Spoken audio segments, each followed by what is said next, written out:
বিশ্বনবী পাগলের মতো একবার হাউজে কাউসারে যাবেন, একবার সিরাতে যাবেন, একবার পুলসিরাতের দিকে, একবার হাউজে কাউসারের দিকে পাগলের মতো দৌড়াতে থাকবেন।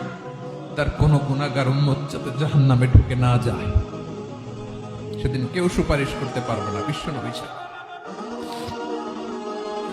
এজন্য ৫ নম্বর আল্লাহ বললেন, মান যাল্লাযী ইয়াশফাউ ইনদাহু ইল্লা বিইযনিহি। কার সাহস আছে, কার এত বড় বুকের পাটা কিয়ামতের কঠিন দিন আল্লাহর সামনে দাঁড়িয়ে সুপারিশ করবে? কারো ক্ষমতা নেই, কারো ক্ষমতা নাই। বিশ্বনবী সেদিন সিজদায় পড়ে উম্মতের জন্য কাঁদবেন, সবাই কাঁদবে, নফসি নফসি, আল্লাহ আমারে বাঁচাও, আল্লাহ আমারে বাঁচাও। বিশ্বনবী বলবেন, উম্মতি উম্মতি।